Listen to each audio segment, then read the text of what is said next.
Salut les copains. Alors, j'ai décidé une fois par semaine de vous faire le topo de l'actualité des différentes rubriques qui nous concernent sur cette chaîne YouTube.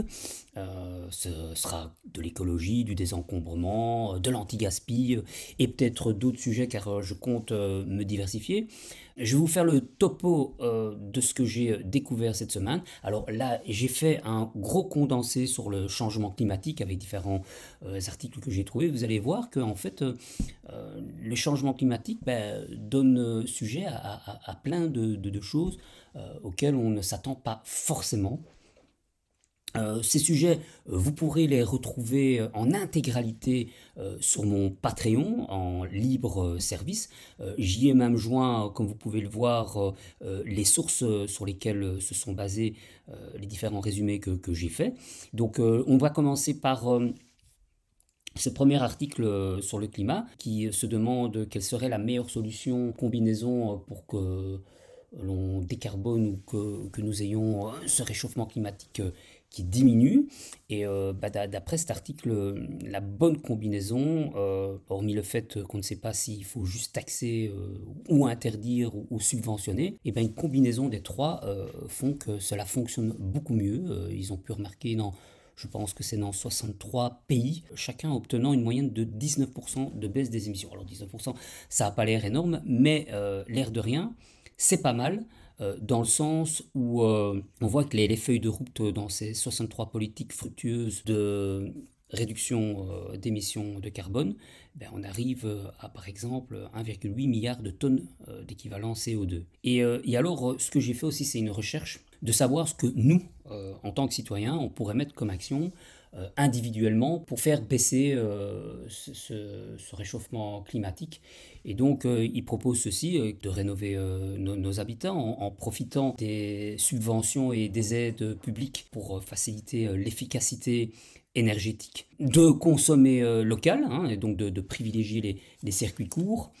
Bon, alors, effectivement, privilégier les circuits courts veut dire qu'on s'accorde avec les saisons, et donc là, on va avoir la fin de l'été qui va s'annoncer pour arriver vers l'automne. Et donc en automne, on n'a pas forcément les mêmes légumes qu'en été.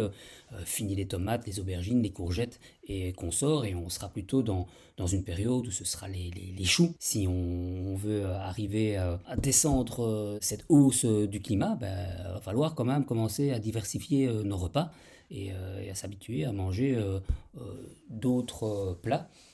Et d'ailleurs, pourquoi pas découvrir comment je dis, des associations qui puissent permettre de manger autrement que des tomates toute l'année. Alors on a aussi évidemment la possibilité d'aller vers une mobilité plus durable, c'est-à-dire utiliser les transports en commun le plus souvent possible, ou même encore utiliser le vélo. D'ailleurs moi je remarque, je travaille sur Bruxelles et que de plus en plus quand je rentre chez moi, il y a énormément de pistes cyclables qui ont été aménagées et donc je vois de plus en plus de vélos, de gens partir en vélo à leur travail. Euh, et par rapport à il y a par exemple 15 ou 20 ans, j'en vois beaucoup plus qu'avant et donc ça devient quelque chose de tout à fait normal d'utiliser son vélo pour aller à son travail. Ce qui est pas plus mal, hein, maintenant c'est qu'une question d'habitude, hein. Si plus de gens vont en vélo à leur travail, il y aura moins de voitures dans les grandes villes.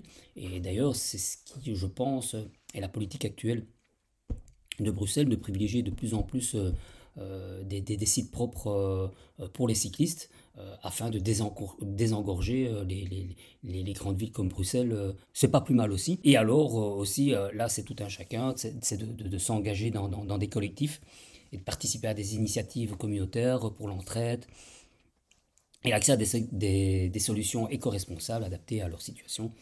Bon, là encore une fois, tout le monde n'a pas peut-être forcément le temps de s'engager, mais bon, qui sait, ça peut être des petits engagements qui permettent même au niveau d'un quartier de se dire tiens, pourquoi, moi je vois bien ça dans mes villes, les gens ont voulu avoir accès à plus d'aliments bio et ensemble ils ont aménagé un magasin bio avec moins de déchets aussi. Ça a été un long parcours mais ils y sont arrivés et des tas de coopérateurs, de bénévoles font en sorte que ce magasin fonctionne. Et donc pour le moment, il tient le coup grâce aux gens qui s'y impliquent. Et pourquoi pas développer d'autres initiatives ensemble. Je vous ai mis le lien si vous voulez aller voir ce qu'il en est de cet article concernant les taxes et tout ce qui s'ensuit. Et par rapport d'ailleurs à cet article, je vous ai mis un autre article qui développe aussi la lutte contre le dérèglement climatique. Cet article développe plus en détail comment la politique climatique peut être renforcée pour arriver à réduire de 40% les émissions de gaz à effet de serre pour 2030. Et cela touche évidemment énormément de secteurs dont je vous ai déjà parlé, que nous pouvions mettre en place individuellement. Il s'agit bien de la consommation, les transports, le logement, l'agriculture et l'économie circulaire, ce qu'on a déjà un peu développé, mais là on vous explique en détail via cet article. Hop, voilà. Ce qui peut être mis en place au niveau politique.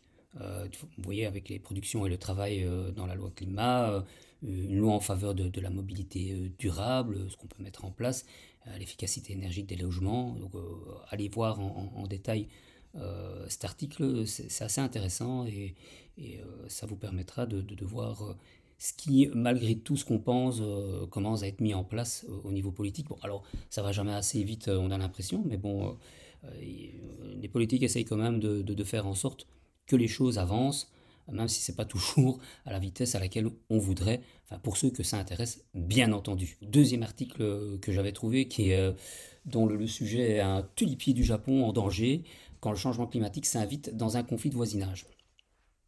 Donc on remarque aussi de plus en plus que on essaye de préserver la flore qui peuple nos habitations. D'ailleurs, il y a des études qui ont démontré que les grosses villes bétonnées, le réchauffement climatique est plus intense que s'il y avait des rues où il y avait plus de végétation. D'ailleurs, il y a des tas de techniques qui sont proposées pour essayer d'avoir plus de végétation, plus de terre, qui puisse par exemple, quand il y a des orages et des torrents, absorber le plus possible d'eau, parce qu'on se rend compte que dans les villes qui sont énormément bétonnées, des inondations peuvent prendre une grande ampleur parce que les égouts, les canalisations ne sont pas faites pour des journées, voire des semaines de pluie incessante, et c'est comme ça qu'il y a des inondations. Tandis que s'il y avait dans ces villes un peu plus de quartiers avec des terres, des arbres, des végétations qui absorbent l'eau, il y aurait moins vite d'inondations. Et donc pour en revenir à ce litige, en fait il y a un tulipier du Japon qui déborderait dans le jardin d'un voisin qui lui ne supporte pas. Et en fait, on se rend compte que grâce à cette loi climat, le fait de déraciner cet arbre, ça n'est plus comme avant, où quand il y avait un litige de voisinage, on enlevait l'arbre, on n'en avait rien à faire, tandis que là, on se dit que c'est peut-être mieux de trouver une solution intermédiaire. D'ailleurs, allez lire l'article, vous allez voir que des fois, les voisins qui n'en ont rien à faire des arbres essayent de trouver des tas de stratèges qui, en fait, après analyse, montrent que c'est juste que ça leur fait chier qu'il y a un arbre qui vient de déborder dans leur jardin. Maintenant, si c'était un arbre où il y avait des branches de fruits qui dépassaient dans leur jardin, ça leur a peut-être moins emmerdé qu'un arbre qui n'a peut-être pas de fruits. Moi, je vois bien ça chez nous. J'ai un voisin, son châtaignier déborde dans mon jardin. Alors, c'est vrai que je suis pas super friand de châtaignes. Si j'étais un voisin chiant, je pourrais lui dire, il faut que tu coupes les branches qui arrivent chez moi parce que les châtaignes tombent par terre, moi je dois les ramasser. Si les enfants sont dans le jardin et qu'ils veulent courir pieds nus, ils savent pas parce que il y a des tas de châtaignes qui sont camouflées des fois dans les herbes. Mais non, voilà, moi j'ai pris l'option de me dire, voilà, il y a des châtaignes, les branches dépassent, c'est dans le jardin, ça n'est pas au niveau de la maison, c'est assez loin, laissons cet arbre vivre. Et par contre, j'ai l'autre voisin, j'ai un boulot qu'on a déjà élagué, mais c'est vrai que quand il y a des fortes tempêtes, bah, des fois il y a des branches qui cassent et moindre branche qui arrive dans son jardin, c'est je vais appeler la police, c'est un scandale, il faut couper cet arbre, il ne sert à rien. Bah oui, mais non, bah, c'est un arbre qui est là. Je pense que effectivement on peut comprendre que ça peut être un danger, alors que c'est quand même dans le fond de son jardin et qu'il passe pas sa vie dans le fond de son jardin et que quelque part, bah, moi je me dis que justement quand il y a des bourrasques, des forts vents, bah, bon, moi je veux pas aller me mettre dans mon jardin en dessous de l'arbre pour attendre qu'il y ait une branche qui casse. Bon, quand bien même. Mais maintenant je peux comprendre que ça peut le déranger.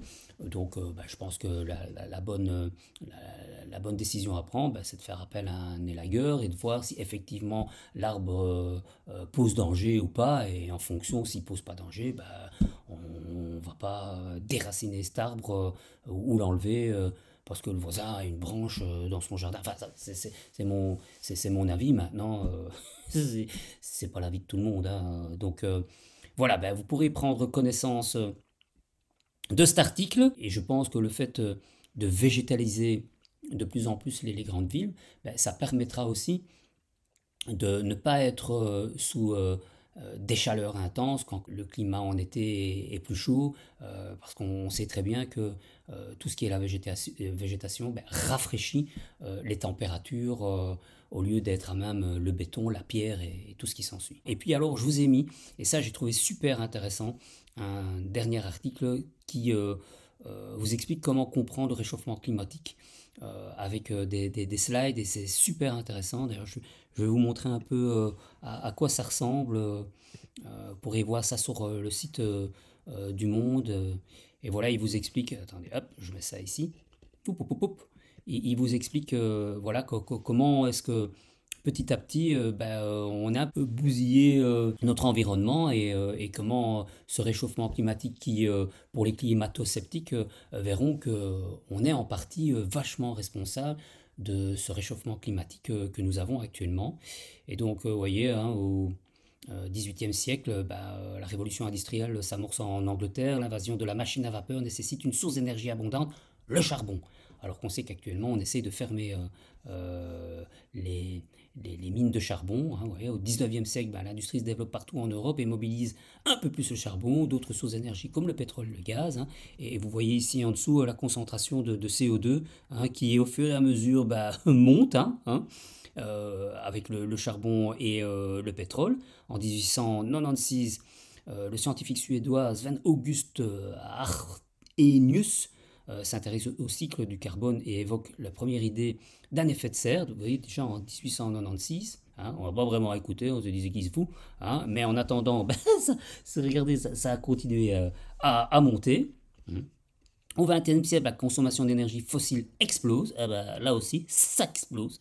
Avec une conséquence invisible pour l'homme, le carbone se concentre de plus en plus dans l'atmosphère. Je ne sais pas si vous vous rappelez qu'on disait qu'on avait à une certaine époque, il y a de ça je crois 20 ou 30 ans, on avait fait un trou dans la couche d'ozone et une catastrophe. Bah oui, parce que alors, les UV passaient d'autant plus et donc les cancers pouvaient proliférer aussi. Et donc vous voyez que ça continue à progresser et que depuis plus de 50 ans, les alertes se multiplient, la planète se réchauffe et ce n'est que le début. Allez voir le truc, c'est vachement bien fait. Et voilà ce qui va clôturer cette petite rubrique d'actualité. Vous pourrez donc avoir accès libre à cet article sur mon Patreon. D'ailleurs, il y a d'autres articles si vous voulez. Si vous voulez me soutenir, n'hésitez pas.